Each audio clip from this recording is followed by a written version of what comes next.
Salut et fraternité, on se retrouve aujourd'hui, on va faire la toute première vidéo de rétro-compatibilité avec un ordinateur de 14 ans. Allez, on est parti. Alors je vais vous montrer ce petit ordinateur, vous le présenter, vous dire ses specs.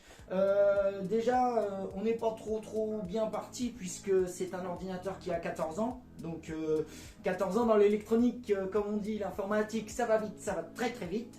Donc il date d'un autre temps. Alors je connais largement plus vieux, hein, mais il n'est pas tout jeune.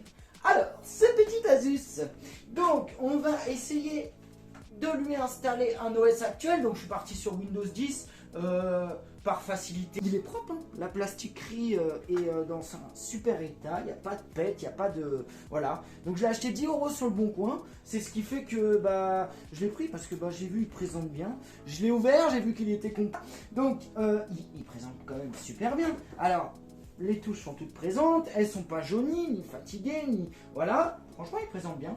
Puis alors j'adore ce petit accessoire, cette petite webcam, 1,3 mégapixels. Aïe aïe aïe. Alors là... Et alors, c'est génial parce que je vais vous montrer. Cette petite caméra est rotative. Voilà. Donc c'est-à-dire que, toc, on peut espionner ses collègues au boulot, voir s'ils sont en train de bosser ou pas en fait. Hop, et on remet vers soi. Toc. Bref, alors... Ce petit bijou, il possède un processeur Intel Pentium Dual Core. Alors c'est l'appellation qu'a suivi au Core de Duo, avec 2-3 instructions en plus. Si on veut, c'est une mise à jour du Core de Duo, donc qui était la grosse innovation d'Intel début 2005-2006, si je dis pas de bêtises. Donc à un an près, hein. Mais c'est en gros le successeur du merveilleux et antique Pentium 4 qui a fait la gloire de Windows XP. Alors, on a un dual core, donc les specs, c'est un T3200, donc il est cadencé à 2 GHz. À notre époque, c'est pas terrible. C'est vraiment les fréquences basses qu'on retrouve souvent sur les ordinateurs portables ou alors même sur les fixes, mais dans le but d'économie d'énergie. 2 GHz, ça reste un peu light, hein. On va pas se mentir. Il a 3 Go de RAM. Alors 3 Go de RAM, c'est pas fifou, mais j'étais surpris quand même. Je m'attendais à moins. Par contre, c'est de la DDR2. Aïe, là, ça fait mal parce qu'elle est en plus cadencée à 800 MHz. Alors, vous n'êtes pas sans savoir que la plupart des barrettes aujourd'hui, c'est dans les minimum pour des ordinateurs qui sont obsolètes, on va dire 1600 MHz. Mais au jour d'aujourd'hui, on est plus dans les 2400, voire 3200 MHz pour de la DDR4. Donc, vous voyez, DDR2, DDR4, on est quand même sur une autre catégorie. Ensuite, donc il a un disque dur d'origine, un SATA de 250 Go. Alors, j'ai envie de dire ouf, parce que j'échappais à l'IDE. Donc, l'IDE, c'était l'ancienne technologie de lecture des disques durs. Le SATA a eu le grand intérêt d'enlever ce système de petits picots. Hein, je vous ferai voir à l'occasion d'une autre vidéo si ça vous intéresse. Mais c'était des petits picots qui avaient tendance à se plier en fonction de l'usage qu'on en avait, hein. Bon, quand on ne touchait pas, on n'était pas embêté. Et le SATA, ça ressemble entre guillemets à un mini câble HDMI si on veut. Voilà. Après, il a une partie graphique intégrée. Heureusement, c'est un ordinateur portable, me direz-vous. Mais il faut savoir que maintenant, sur la plupart des ordinateurs, surtout dits gamers, ils ont une carte graphique dédiée, hein, qui est vraiment prévue à cet usage. Donc là, on a une partie graphique intégrée au processeur. Et c'est une Intel 4500 HD, mais en finale, elle ne possède que 256 MO de VRAM. Donc autant vous dire que c'est light, parce que aujourd'hui, comme je comparais tout à l'heure à un ordinateur obsolète, un minimum 512, mais c'est plutôt de l'ordre de 1 Go. Et puis au final, les ordis, on va dire de moyenne gamme, si je peux dire, ont 2 Go de mémoire vidéo, ce qui est un minimum, hein. Alors on va le brancher, voir ce qu'il raconte. On se retrouve juste après, une fois que j'ai testé l'installation de Windows. Là, je vais vous montrer le BIOS.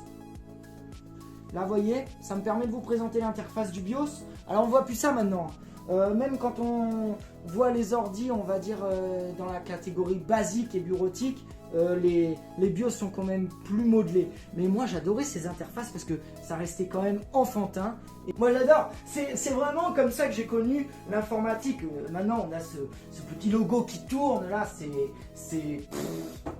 l'ordinateur nous parlait quoi. Voilà, là d'office je sais ce que je vous ai raconté tout à l'heure au final, qu'on a un processeur de 2 GHz, on a la référence de la mémoire, en gros c'est la traduction basique que je peux faire de ce qu'il y a indiqué. Puisque au final, faut savoir qu'à ce moment-là, c'était monnaie courante d'aller dans le BIOS. Hein. Ne serait-ce que si on voulait faire une mise à jour de BIOS ou tout simplement réinstaller Windows. Hein, parce qu'il faut savoir que celui-ci de base était fourni avec Vista. C'est un OS qui a été beaucoup décrié, injustement selon moi.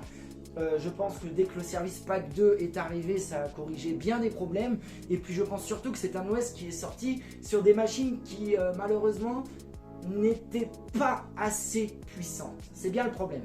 Mais bref, c'est un autre débat, c'est une autre vidéo. Pourquoi pas sur les operating systems que je présenterai avec pas mal de plaisir d'ailleurs, parce qu'il y a des choses à dire. D'installer Windows tel qu'il est avec cette petite clé USB et on se retrouve juste après une fois que tout ça c'est fait. Microsoft a envie de pondre des mises à jour, donc forcément. Et puis alors je vous explique pas le malaise quand on est à la DSL, c'est compliqué hein. Puis quand faut remettre tous les pilotes à jour, c'est ce qui m'a pris les 4 heures. Hein. L'installation en elle-même, 45 minutes c'était bouclé. Je vais vous approcher la caméra, vous voyez que le voyant RAM qui est juste ici, il reste allumé quasiment en permanence. Hein. Et voilà, on a réussi. Windows 10 est présent. Alors, ça a été laborieux et compliqué. Hein. J'ai quand même pas mal galéré, je vais être franc. En fait, lors de l'installation, j'ai eu 2 écrans bleus.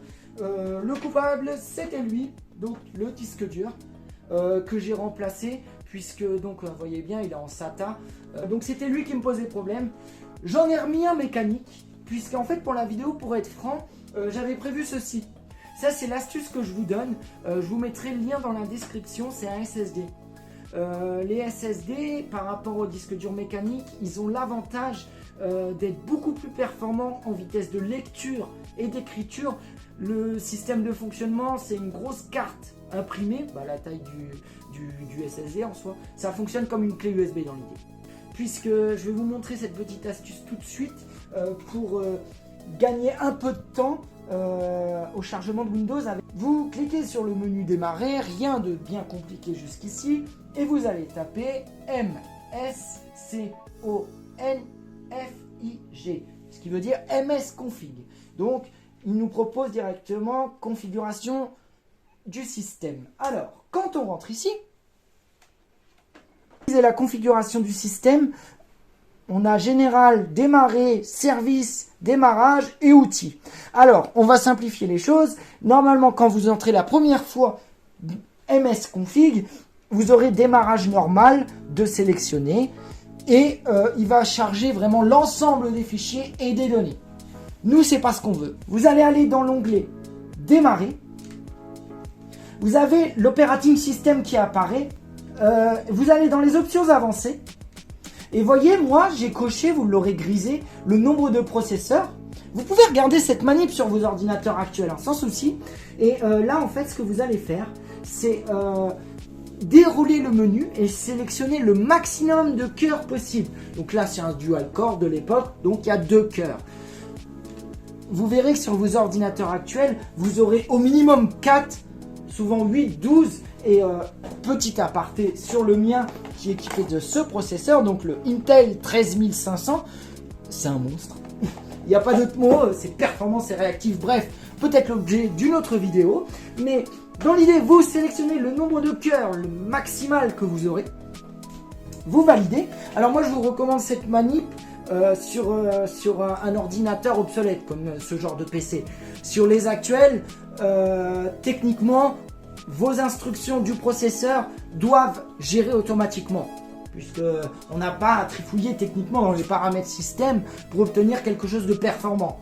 Là, lui, comme il est dans un autre temps, dans une autre génération, et que le but est de le rendre actuel dans un processus de recyclage, parce que il fonctionne, c'est dommage de le jeter, eh bien, on va essayer de le booster un peu. Donc c'est la première petite astuce que je vous dirai. Voilà, vous sélectionnez, ok.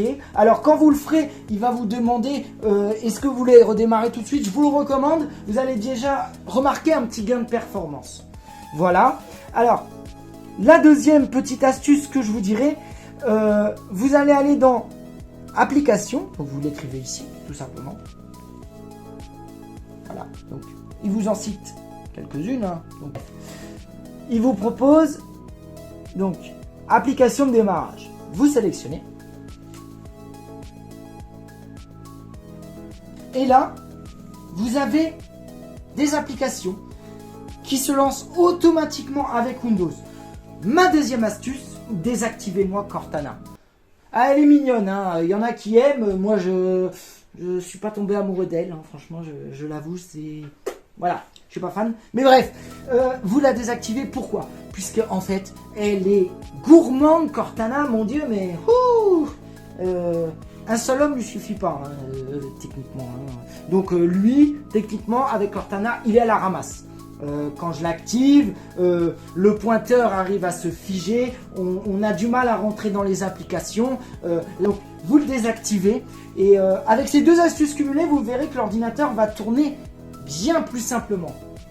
Je vais vous le redémarrer, comme ça vous allez apprécier vraiment comment ça fonctionne. Donc vous voyez, pour les tests, j'ai lancé plusieurs applications en même temps pour voir comment se comportait le processeur.